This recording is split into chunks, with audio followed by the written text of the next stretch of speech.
ये जो लगातार नारा देती है कि सरना सनातन है, मगर आदिवासी समाज में तो कभी वर्गीकरण था ही नहीं, कभी वर्ण व्यवस्था था ही नहीं, और हिंदुत्व जो है वो पूरे तरीके से वर्ण व्यवस्था में बेस्ड है। तो जब वो ये बात कहती है कि सरना सनातन है, तो ये बात भी क्लियर करना चाहिए कि आदिवासी, वैसे आदिवासी को, सरना आदिवासी को वो किस श्रेणी में रखते हैं, ब्राह्मण में रखते हैं, क्षत्रिय में रखते हैं, वैश्य में रखते हैं, शूद्र में रखते हैं, कहाँ रखते हैं, वो भी तो क्लियर करे। आज के दिन में वो समाज कहाँ टिक करेगा?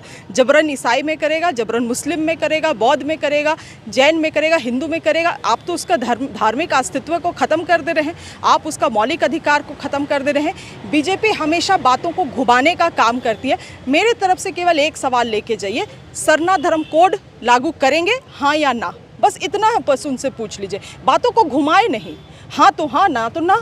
देखिए, बहुत जल्द जनगणना होगा। वैसे में सभी भारतीय नागरिकों को ये मौलिक अधिकार होना चाहिए और है संविधान के अनुच्छेद 25 में कि वो अपने अनुसार, अपने स्वेच्छा से अपने धर्म का चयन कर सकते हैं। आज देश भर में ऐसे कई सारे आदिवासी समाज हैं जो कभी सरना धर्म में है, तो कोई प्राकृतिक धर्म में है, तो बिरसा धर्म में भी बहुत लोग हैं, आदि धर्म में है। तो वैसे में आपको 7वां कॉलम लागू करना होगा। झारखंड से लगातार सरना धर्म कोड का मांग उठता आया है, चाहे वो झारखंड से हो, उड़ीसा, बंगाल, असम, तमाम जगहों से। और अब वक्त आ गया है, जनगणना होना है, तो उससे पहले आपको किसी भी तरह से ये 7वां धर्म कोड लागू करना पड़ेगा।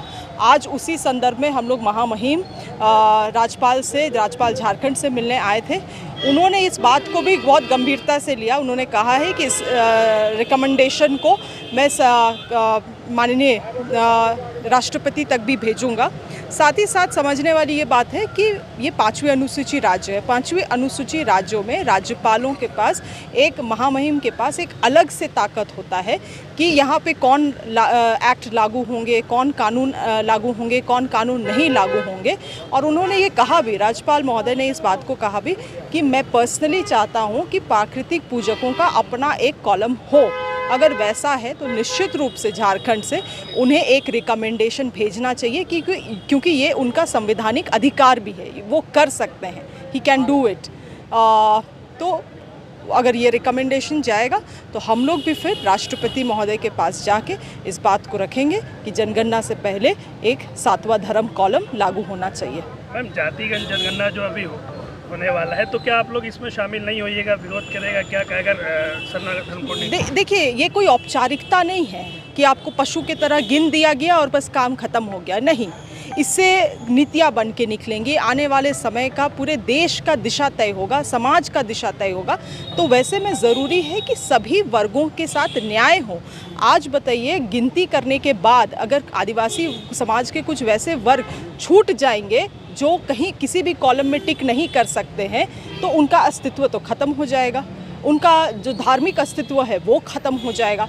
तो हमें लगता है ये एक षड्यंत्र भी है, पॉलिटिकल षड्यंत्र भी है, और आरएसएस का इसमें पूरा हाथ है, क्योंकि वो किसी ना किसी तरीके से ये जो लगातार नारा देती है कि सरना सनातन है, मगर आदिवासी समाज में तो कभी वर्गीकरण था ही नहीं, कभी वर्ण व्यवस्था था ही नहीं, और हिंदुत्व जो है वो पूरे तरीके से वर्ण व्यवस्था में बेस्ड है। तो जब वो ये बात कहती है कि सरना सनातन है, तो ये बात भी क्लियर करना चाहिए कि आदिवासी, वैसे आदिवासी को, सरना आदिवासी को वो किस श्रेणी में रखते हैं, ब्राह्मण में रखते हैं, क्षत्रिय में रखते हैं, वैश्य में रखते हैं, शूद्र में रखते हैं, कहाँ रखते हैं, वो भी तो क्लियर करे। बीजेपी ने पीसी किया था 2 दिन पहले, वो बोल रहे कि 14 से पहले आप ही लोग की कांग्रेस की पार्टी की सरकार थी, तब कांग्रेसी सरना धर्म कोड को लेकर क्यों नहीं बोले थे, अब क्यों मांग कर रहे हैं? सच्चाई ये है, मैं इसमें थोड़ा प्रकाश डाल दूं। 2011 में जो जनगणना हुआ था, जो यूपीए के सरकार ने कराया था, उसमें जातिगत जनगणना भी हुआ था, मगर केंद्र सरकार जब हमारी बीजेपी की आई तो उन्होंने उस जातिगत जनगणना को इस्तेमाल नहीं किया, केवल इकोनॉमिक और सोशल सेंसस को इस्तेमाल किया है। और 2016 तक अदर्स का भी कॉलम था, जिसमें वैसे आदिवासी, मैं केवल झारखंड के आदिवासी का बात नहीं कर रही हूँ, जो जनगणना में 700 समुदाय दिखाए गए हैं, आदिवासी समुदाय पूरे देश भर में, उनको अदर्स कॉलम में भी टिक करने का अधिकार था, वो 2016 में हटा दिया गया। तो वैसे में आज के दिन में वो समाज कहाँ टिक करेगा? जबरन ईसाई में करेगा, जबरन मुस्लिम में करेगा, बौद्ध में करेगा, जैन में करेगा, हिंदू में करेगा। आप तो उसका धार्मिक अस्तित्व को ख़त्म कर दे रहे हैं, आप उसका मौलिक अधिकार को ख़त्म कर दे रहे हैं। बीजेपी हमेशा बातों को घुमाने का काम करती है। मेरे तरफ से केवल एक सवाल लेके जाइए, सरना धर्म कोड लागू करेंगे, हाँ या ना? बस इतना बस उनसे पूछ लीजिए, बातों को घुमाए नहीं, हाँ तो हाँ, ना तो ना।